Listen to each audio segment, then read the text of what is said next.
कहां 30 बता रहे थे और अब 3 भी नहीं बता सकते हैं, इसलिए इन्होंने ताला लगा दिया जुबान पर। लेकिन सरकार के सामने हमारी क्या औकात। और फिर इतनी मीडिया और सुधीर चौधरी जैसे लोग, अर्नब जैसे लोग, दीपक चौरसिया जैसे लोग, पैथोलॉजी के पीएचडी किए हुए लोग, इनके सामने कौन टिकेगा साहब? जो इनके भाईचारा को बिगाड़ना चाहते हैं, जो लोग आपस में दरार पैदा करना चाहते हैं, जो लोग दोनों के बीच जहर घोलने का काम कर रहे हैं, वो हमारे देशभक्त कभी नहीं हो सकते। देशभक्त वो है जो देश में प्यार, मोहब्बत, एकता, अखंडता, भाईचारा का वातावरण बनाने में सहयोगी हो। पुलिस जो हमारे सुरक्षा प्रहरी है, जो हमारी हिफाजत में खड़े हैं, उन पर अगर हमला कर रहा तो मजदूर कर रहा। मैं ये नहीं कर रहा हूँ, कह रहा हूँ कि मजदूर भी गलत तो कर रहा, लेकिन वो गलत किस हालत में कर रहा है ये भी समझना पड़ेगा। गरीब नौजवान तुम्हारे साथ यही सुलूक करेगा जो सुलूक एबीवीपी के साथ हुआ है। और जहाज से डेली लोग उतर रहे हैं और ससम्मान उनको घर पहुंचाया जा रहा है, वो भी भारत का, उसका योगदान कितना है ये सरकार समझ सकती है। और ये मजदूर जो सड़क पर धूप में खड़ा है ये भी भारत का। इसको लाठी मिल रहा तो जी न्यूज को सील किया जाए, फॉर्मल किया जाए और तमाम मीडिया कर्मियों की जांच की जाए। ऊंट को आप कितना लंबा खींच सकते हैं? ऊंट को आप कितना लंबा खींच सकते हैं? ऊंट को आप कितना लंबा खींच सकते हैं?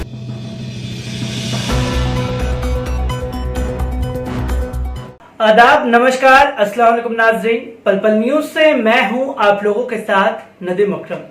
लॉकडाउन के चौथे चरण में हम लोग बढ़ चुके हैं। मरीजों की संख्या लगभग 1 लाख के करीब पहुंच गई है, तो वहीं 25,000 से ज्यादा मरीज जो हैं वो ठीक होकर के घर भी जा चुके हैं। पर इस बीच 3,000 से ज्यादा जिंदगियां जो है वो मौत की आगोश में सो गई हैं। तमाम पहलुओं पर बात करेंगे, पर सबसे बड़ा जो सवाल खड़ा हो रहा है, जिस मीडिया ने दिन रात तबलीगी जमात मुसलमानों को बदनाम करने के लिए कोई कसर नहीं छोड़ी, अब उन्हीं के जो रिपोर्टर हैं, तमाम क्रू मेंबर हैं। मैं बात कर रहा हूं जी न्यूज की। जी न्यूज में 28 कोरोना पॉजिटिव केस मिले हैं और इसी पर हमसे बात करने के लिए हाफिज गुलाम सरवर साहब मौजूद हैं। मैं उन्हीं से जानूंगा कि किस तरीके से देखते हैं, क्योंकि हमने दिन रात देखा था कि तबलीगी जमात, मुसलमान और आपको लेकर के भी जो एक दुष्प्रचार उन लोगों ने किया, कैसे देखते हैं आप पूरे प्रकरण को? देखिए, मैं सबसे पहले आप जैसे सभी पत्रकारों का शुक्रिया अदा करता हूं कि इस संकट के वक्त जब पूरा मुल्क परेशान था, और परेशान कोरोना से जितना था उतना इस तरह के एंकरों से परेशान था जो गलत खबरें जो हैं वो लोगों तक पहुंचा रहे थे, और नफरत के जहर कोरोना से भी तेजी से इस मुल्क में फैल रही थी। अब जब ये खबर मिली कि जी न्यूज के क्रू में से 28 लोग, और ये तो खबर आई है 28 लोग, अभी तो चेकिंग होना है, तो एक बार को बहैसियत मुसलमान मुझे लगा कि बहरहाल उनके हक में दुआ करेंगे कि वो सेहतयाब हो जाएं, बेहतर हो जाएं और वो अपने घर को, अपने बच्चों के बीच जाएं। लेकिन एक दिल में जो एक टीस था कि इन लोगों ने पूरे मुल्क को जो जहर आलूदा किया। तबलीगी जमात में 2163 लोग सरकारी आंकड़े के मुताबिक मिले थे मरकज के अंदर, और तमाम छानबीन के बाद ये पता चला कि 10,000 के करीब लोग आए थे 12-13 मार्च के प्रोग्राम्स में। वो मुल्क के और बैरून मुल्क के मुख्तलिफ मुल्कों और मुख्तलिफ हल्कों और रियासतों में वो चले गए। अभी आपने बताया कि 1 लाख तकरीबन आंकड़ा पार कर चुका है कोरोना संक्रमित मरीजों का, और तकरीबन 3,000 से जायद, हालांकि मैं समझता हूं इस आंकड़े को बहुत ज्यादा ऑथेंटिक मैं नहीं मानता हूं, 3,000 से जायद लोग अपनी जान भी गंवा चुके हैं। आपको याद होगा कि जिस वक्त मरकज को निशाना बनाया गया था तो दिल्ली के वजीर आला, यूपी के वजीर आला और गुजरात के वजीर आला, ये 3 वज़राए आला थे जो अपने पीसी में हमेशा जब कुछ बात बताते थे तो एक तबलीगी को मेंशन अलग से करते थे कि इतने तबलीगी।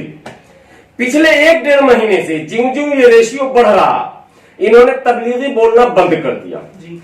तो क्यों बंद किया अब ये समझना, असल ये न्यूज जाना चाहिए, फिर जी न्यूज की तरफ मैं लौट के आ जाऊंगा। हुआ यूं कि चूंकि झूठ को आप कितना लंबा खींच सकते हैं, रबर की भी एक ताकत है, कैपेसिटी है खींचने की, बहुत ज्यादा खींचेंगे तो टूट जाएगा। तो बहुत ज्यादा इन लोगों ने जरूरत से ज्यादा झूठ को खींचा। अब 3000 जो मरने वाले हैं, उस मरने वालों में तबलीगी की कितनी तादाद है? आपको याद होगा, यही वो जी न्यूज है जो 35% तबलीगी, ये न्यूज चल रहा था, उसका आज भी स्क्रीनशॉट है और आप तो दिखा चुके हैं कई न्यूज। 30%। एक डिबेट में आपने देखा होगा, मैंने इंडियन एक्सप्रेस को का हवाला देकर उनको डांटा था कि हेल्थ मिनिस्ट्री ने 21% कहा है और आप 30% चला रहे हो, मुकदमा तो आप पे होना चाहिए कि आप इस तरह के जहर क्यों फैला रहे हो। लेकिन अब वो प्रतिशत आ गया 3, यानी 1 लाख संक्रमित लोगों में जो पॉजिटिव लोग हैं, ये मतलब वो क्वारंटीन वाले नहीं है, क्वारंटीन तो कई करोड़ लोग हो चुके हैं, ये वो है जिनकी निशानदेही हो चुकी है कि ये पॉजिटिव है। तो पॉजिटिव 1 लाख लोगों में 3000 तबलीगी अब नहीं बचे, ये मैं कह रहा हूं, आपके व्यूअर इसको देखेंगे। अब ये परसेंटेज बतावेंगे तो कैसे बताएंगे, कहां 30 बता रहे थे और अब 3 भी नहीं बता सकते हैं, तो इसलिए इन्होंने ताला लगा लिया जुबान पर। उसके बाद मृतकों की संख्या में ये 12-14 बता रहे थे, अब वो 2-1 पर आके अटक गया। और जिस रेशियो से ये बढ़ रहा है, ये चिंता का विषय है, बहुत परेशानी की बात है इस मुल्क के लोगों के लिए। मैंने चाइना को भारत ने पीछे ढकेल दिया इस मामले में कि चाइना में जो केसेस थे, और चाइना में नवंबर-दिसंबर में ये केसेस फैले थे, 4 महीने का मौका मिला था भारत सरकार को, लेकिन सरकार जागी नहीं। अगर जाग गई होती उस वक्त तो आज ये दिन देखने को नहीं मिलते।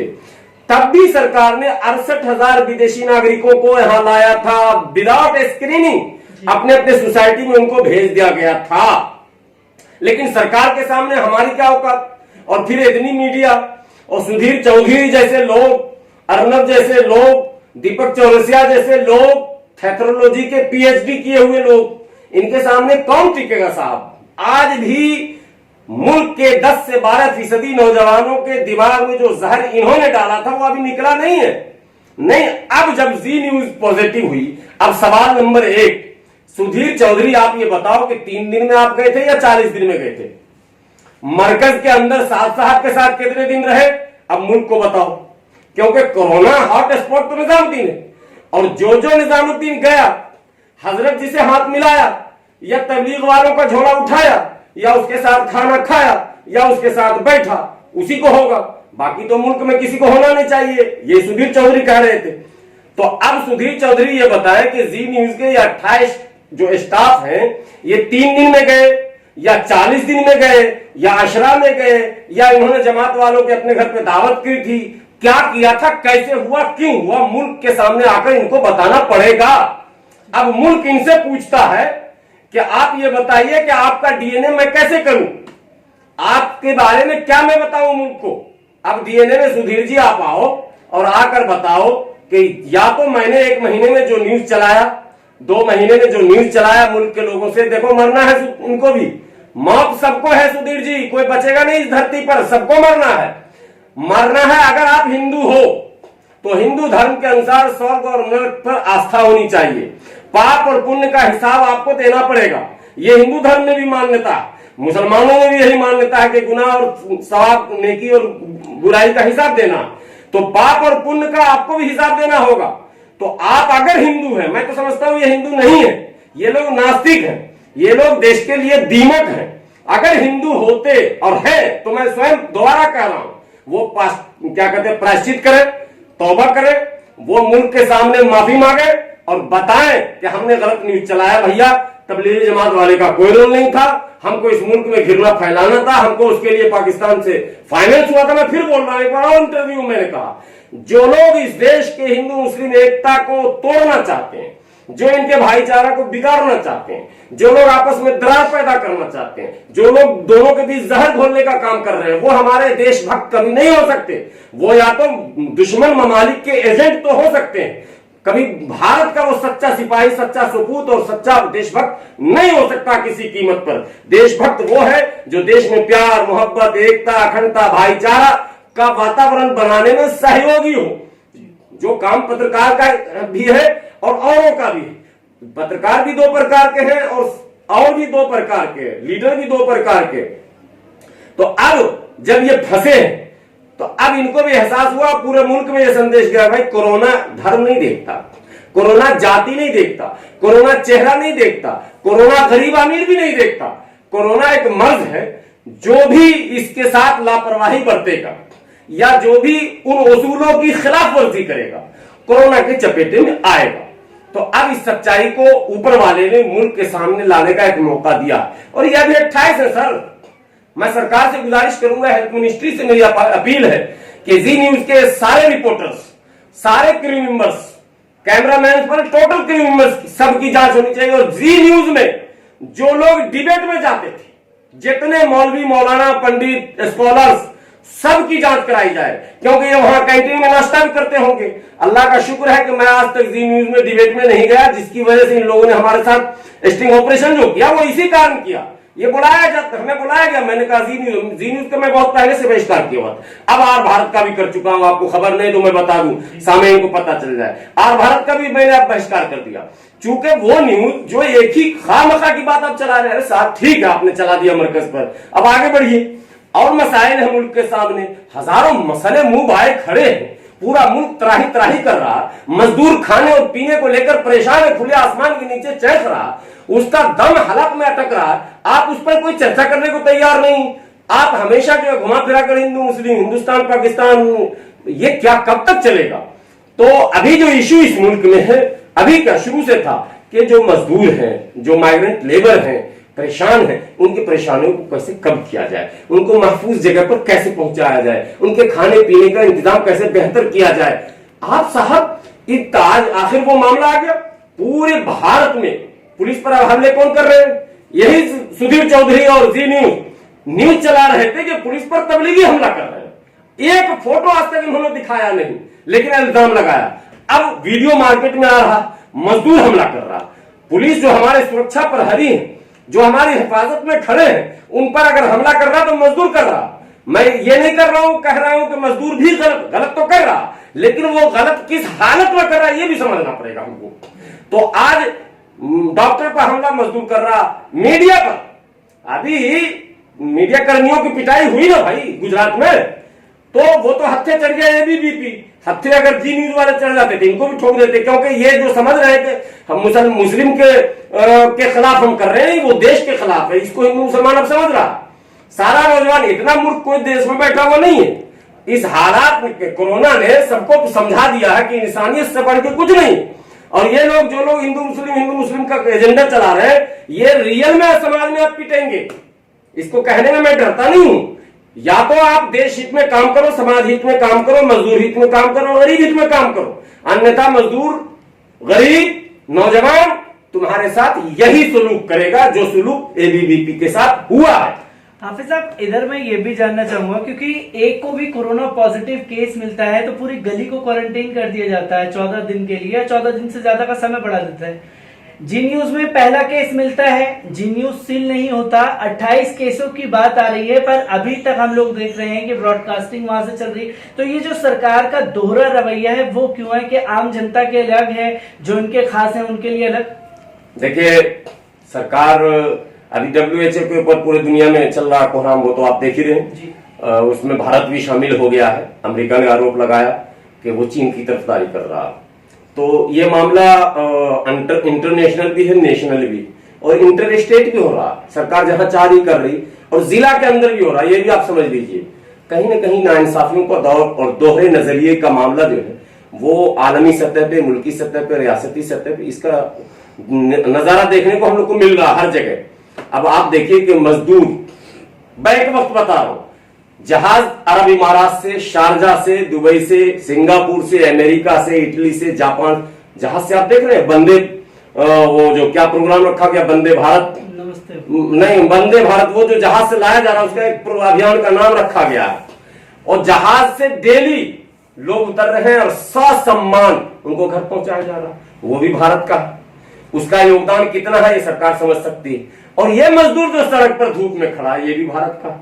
इसको लाठी मिल रहा, इसको मिला लाठ और उसको पराठा, इसको खाना पानी नहीं और उसका सारा इंतजाम। तो कहीं ना कहीं दोहरा नजरिया सब जगह है। इसको समझना पड़ेगा। गरीबों के खिलाफ कानून सख्त हो जाता है और अमीरों को खिलाफ। अभी सुप्रीम कोर्ट के एक जज रिटायर हुए थे, गुप्ता जी, उन्होंने रिटायर होने के दिन, विदाई के दिन एक कमेंट किया था और उन्होंने कहा था कि बड़ी अदालतें गरीबों को न्याय नहीं दे पा रही हैं। देखिए ये सच। जी न्यूज चूंकि एक बड़े लोगों का चैनल है, वो स्वयं राज्यसभा के सांसद हैं भारतीय जनता पार्टी के सुभाष, तो जाहिर सी बात है, हमें लगता है कि वहां दोहरा नजरिया। सरकार को इमीडिएट, सरकार को भी सचेत होने की जरूरत है। हेल्थ मिनिस्ट्री को सोच रहे हैं कि कोरोना मिनिस्ट्री भी नहीं देख रहा। आप देखिए कि ब्रिटेन के प्रधानमंत्री को कोरोना हो गया, आप देखें कि पाकिस्तान के प्रधानमंत्री को क्वारंटीन किया गया था, आप रशिया के राष्ट्रपति को देख लें, क्वारंटीन किया गया। तो किसी के साथ भी हो सकता है। इंसाफ कीजिए। मुल्क में अगर इंसाफ को बढ़ावा देंगे, भरोसा बढ़ेगा। भरोसा ही नहीं बढ़ेगा, आप अगर धार्मिक है, मजहबी है, तो आपको इसका अज्र भी मिलेगा। इंसाफ को बढ़ावा नहीं देंगे तो गैर एतमादी, अविश्वास का जो वातावरण बनेगा, वो देर सवेर कहीं ना कहीं उसका इजहार होने लग जाएगा, वो मुल्क के लिए नुकसानदेह होगा। तो जी न्यूज को सील किया जाए, फॉर्मल किया जाए और तमाम मीडिया कर्मियों की जांच की जाए, जी न्यूज के अलावा तमाम, क्योंकि ये चौथा स्तंभ है साहब। आप तमाम मीडिया कर्मियों की मुफ्त जांच कीजिए। बेचारे बहुत गरीब हैं, सुधीर की तरह सब अमीर नहीं है, रिपोर्टर्स बेचारे क्या मिलता है उनको। सबकी जांच की जाए, सबका देखरेख किया जाए और इसमें जहां कहीं भी आपको डाउट हो, पॉजिटिव दिखे, उसको सील कर दीजिए। क्योंकि न्यूज से ज्यादा देश बचाना जरूरी है। बल्कि न्यूज अगर बंद हो जाए 2-4 महीने के लिए, मैं समझता हूं कोरोना पे भी और तमाम चीजों पर बड़ी आसानी से काबू पा लिया जाएगा। यूट्यूब पर घर बैठे हुए लोग अपने मोबाइल में सब कुछ देख रहे हैं, मजे से सारी सच्ची खबरें आ रही है। सरकार की नजर यूट्यूब पर भी होनी चाहिए कि कोई इस पर भी गलत परोसना शुरू कर दे। ये चैनल वालों ने अपने चेले पैदा कर दिए हैं यूट्यूब पर भी पूंजी लगाकर, और जो सच रखने वाले हैं उनको काउंटर किया जा रहा। आपको इसका तजुर्बा बेहतर होगा क्योंकि आप लोग कई सालों से इस संघर्ष में हैं, सच परोस रहे हैं। तो बिल्कुल ये सवाल आपका दुरुस्त है कि जी न्यूज के पूरे क्रू को पहले जांच कराया जाए, स्क्रीनिंग की जाए, उनका जो भी प्रोसीजर है, और इसको सील कर दिया जाए। सील अगर नहीं होगा और ये आपस में खिलत मिलत होते रहेंगे और ये लोगों का आना जाना लगा रहेगा, तो ये फैलेगा। तबलीगी जमात के यहाँ तो किसी का आना जाना था ही नहीं। फिर मैं कह रहा हूं, तबलीगी जमात के लोग तो उस मस्जिद में, जिसको आप मरकज बंगले वाली कहते, वहां बंद थे। लॉकडाउन के बाद कहीं निकले ही नहीं। लेकिन ये तो निकल रहे हैं साहब, ये तो पूरे भारत इनके रिपोर्टर्स घूम रहे हैं। इनके यहाँ तो पैनलिस्ट आ रहे हैं, जा रहे हैं, इनके यहाँ गेस्ट आ रहे हैं, इनके यहाँ ऑनलाइन खाने आ रहे हैं, सब कुछ आ रहा जा रहा है। एक बड़ा नेटवर्क है इनसे कनेक्टेड, तो ये तो फैला देंगे पूरे भारत में। इसलिए सरकार को इस पर बहुत सचेत होने की जरूरत है। सबको उठा के क्वारंटीन कीजिए और सील कीजिए।